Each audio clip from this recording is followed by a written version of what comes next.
Jadi telah berkata Syekh Abu Idris Al-Khawlani.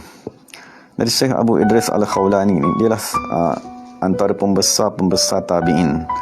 Nama ni ialah A'idullah Ibn Abdullah. Jadi dia berkata, Abu Idris Al-Khawlani ni, dia berkata, Sa'altu Sayyid Al-Khadir alaihi salatu wassalam. Maksud dia kata, dia bertemu dengan Nabi Khidir alaihi salatu wassalam. Aku pun bertanya, Ya Nabi Allah, wahai Nabi Allah, apakah amalan yang sekiranya seseorang hamba mengamalkan perkara tersebut, Allah Ta'ala akan menyelamatkan orang tersebut daripada tercabut keimanannya ketika mati. Jadi Nabi Khidir, dan kita ahli sunnah, kita beriktikad bahawa Nabi Khidir hidup sampai kepada hari ini. Ini salah satunya orang yang bertemu dengan Nabi Khidir, iaitu Abu Idris Al-Khawlani. Dan apabila Abu Idris bertanya kepada Nabi Khidir, maka Nabi Khidir berkata kepadaku, Adraktu mi'ata alfi nabiyyin. Aku dah bertemu dengan 100,000 Nabi, dia kata. Wasa'altuhum, dan aku bertanya kepada mereka tentang satu amalan yang sekiranya seseorang tadi beramal dengannya, dia akan terselamat daripada dicabut keimanannya. Tapi tak ada seorang pun daripada Nabi-Nabi itu yang boleh menjawab soalanku. Hatta ijtama'tu bi Muhammadin sallallahu alaihi wasallam. Jadi Nabi Khidir kata, sehinggalah aku tadi berhimpun di zaman bertemu dengan Nabi Muhammad sallallahu alaihi wasallam, lalu aku bertanya kepada Nabi Muhammad SAW tentang perkara yang sama. Maka Nabi berkata, tunggu sehingga aku bertanya kepada Jibril alaihissalam. Maka Nabi bertanya kepada Jibril, maka Jibril berkata, tunggu sehingga aku bertanya kepada Allah Subhanahu wa taala. Maka Jibril bertanya kepada Allah, lalu Allah Subhanahu wa taala menjawab, Man wadhaba ala qiraati ayatil kursi. Siapa yang berterusan membaca ayat kursi. Jadi kita cuba ingatlah, pertama ialah ayat kursi. Yang kedua, amanar rasulu bima unzila ilaihi min rabbih wal mu'minun. Maksudnya dua ayat yang akhir daripada surah Baqarah tadi sampai kepada penghujung surah. Itu yang kedua. Yang ketiga, syahidallahu annahu la ilaha illa huwa, sampailah kepada habis, sampai inna dina indallahi Islam. Itu ayat ke-18 dan ke-19 daripada surah Ali Imran. Itu yang ketiga. Ayat keempat ialah qulillahumma malikal mulki tu'til mulka man tasha', sampailah kepada bi ghairi hisab. Itu ialah yang keempat. Kemudian surah Ikhlas 1, wal mu'awwizatain 2 surah, wal Fatihah dan surah Fatihah. Jadi Nabi Khidir kata, siapa yang mengamalkan membaca ayat-ayat tadi tu campur dengan surah Ikhlas, Falaq, Nas dengan Fatihah di setiap kali selepas solat fardu, amina min salbil iman, Allah Ta'ala dia akan terselamat daripada dicabut keimanannya. Jadi kita boleh amalkan, kan kalau tak boleh amalkan secara berterusan, amalkan sekali semua hidup. Dan diriwayatkan daripada Imam Hakim Tirmizi. Hakim Tirmizi ini meninggal dunia pada tahun 320 Hijrah, daripada ulama besar daripada Khurasan. Jadi Hakim Tirmizi dia berkata, aku bertemu dengan Allah Subhanahu wa taala. Maksud dalam mimpi dia kata, aku bertemu dengan Allah sebanyak 1000 kali. Lalu aku berkata, wahai Allah, sesungguhnya aku amat takut daripada tercabut keimananku. Maka Allah Subhanahu wa taala mengarahkan aku membaca doa ini antara solat sunat subuh dan solat fardu subuh. Maksud antara sunat dengan fardu pada subuh ni, apakah doanya? Itu lafaz bismillahirrahmanirrahim. Allahumma bihurmatil Hasani wa akhihi. Wahai Allah Subhanahu wa taala, dengan keagungan Sayyidina Hasan dan saudaranya Sayyidina Husain, wa jaddihi, dan datuknya itu Nabi Muhammad sallallahu alaihi wasallam, wa abihi, itu dan bapanya itu Nabi Muhammad, iaitu Sayyidina Ali bin Abi Talib, wa ummihi, iaitu Fatimah, wa bani, dan segala zuriatnya.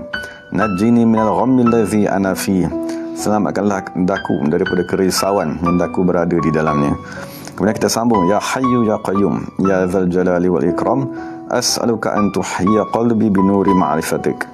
Kita kata, wahai Allah Ta'ala, aku mohon agar kamu menghidupkan hatiku dengan nur ma'rifatmu.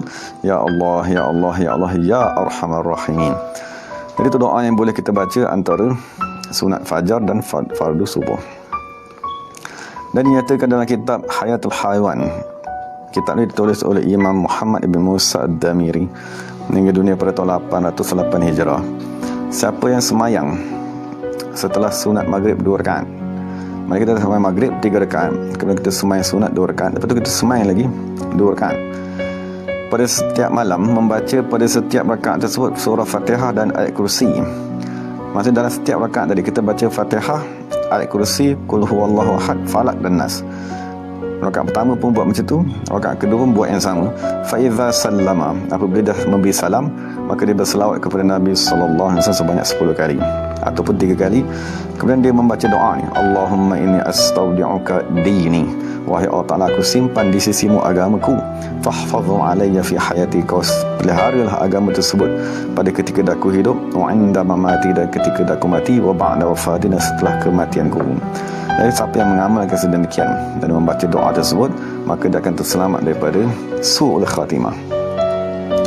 Kemudian penulis syarah menyatakan lagi, diriwayatkan daripada Nabi SAW, sungguh Nabi bersabda, siapa yang berwuduk lalu dia menyempurnakan wuduknya, kemudian dia tadi membaca asyhadu an la ilaha illallah wahdahu la syarikalah, ini doa selepas wuduk, wa asyhadu anna muhammadan abduhu wa rasuluhu, Allahumma ja'alni minat tawabin wa ja'alni minal mutatahhirin, subhanakallahumma wa bihamdika asyhadu an la ilaha illa anta astaghfiruka wa atubu ilaik. Dan siapa yang membaca doa tersebut, kutiba biraqin, setelah doa tadi itu akan ditulis di atas satu kepengan kulit, thumma tubi'a bi tabi'in, kemudian ditutup dengan cap mohon, falam yuksar ila yaumil qiyamati, dan tidak akan dipecahkan sehinggalah pada hari kiamat. Jadi ulama berkata, jadi hadis ni menunjukkan kepada sesiapa yang mengamalkan membaca ayat tersebut setelah dia tadi mengambil wudu, maka orang tadi akan mati dalam keimanan. Kerana zahir hadis tadi menyatakan bahawa ayat tersebut tidak akan dibatalkan sehinggalah pada hari kiamat. Kerana sekiranya dia mati dalam kekufuran, maka ayat tadi akan terbatal. Maka dia kata dalam syarah ni, maka hendaklah seseorang tadi mengambil berat dan dan menerima berita gembira daripada Nabi Muhammad SAW. Maksudnya amalan ni lah kita tadi mengambil wudu. Dan bila kita mengambil wudu, kita bacalah ayat yang telah kita bacakan tadi. Jadi sebagai penutupnya, penulis berkata, summa inna hadzal haditha, maksud penulis syarah tadi dia kata, sesungguhnya hadis keempat yang kita baca ni hadithun azimun, ialah hadis yang amat agung, yang menghimpunkan keadaan manusia daripada awal penciptaannya, kehidupannya dan kematiannya.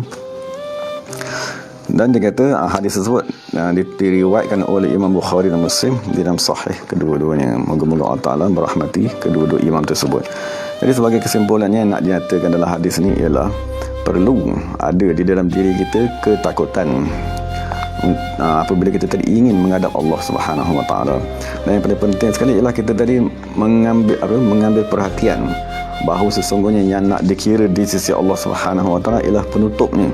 Maksud tak kira semasa kita hidup tadi apa benda yang kita buat, tapi nak diambil kira ni apabila kita tadi tercabut nyawa. Di situlah keadaan seseorang akan dihukumkan sama ada baik atau sebaliknya. Jadi kita mohon daripada Allah Subhanahu Wa Taala agar mengurniakan kepada kita husnul khatimah dan memelihara daripada kita kejahatan pada ketika ingin mati dan tercabut nyawa. Jadi segala yang baik itu daripada Allah Ta'ala, segala salah silap itu daripada diri saya sendiri. Dan moga-moga kita dapat mengamalkan salah satu daripada yang dinyatakan oleh penulis syarah tadi, agar kita tadi mendapat dikurniakan dengan husnul khatimah. Wallahu ta'ala alam. Bismillahirrahmanirrahim. Alhamdulillahirabbil alamin. Wassalatu wassalamu ala sayyidil mursalin wa ala alihi wa sahbihi ajma'in. ربنا ظلمنا أنفسنا وإن لم تغفر لنا وترحمنا لنكونن من الخاسرين ربنا آتنا في الدنيا حسنة وفي الآخرة حسنة وقنا عذاب النار سبحان ربك رب العزة عما يصفون والسلام على المرسلين الحمد لله رب العالمين تقبل الله منا منكم. Terima kasih kepada sahabat-sahabat semua. Assalamualaikum warahmatullahi wabarakatuh.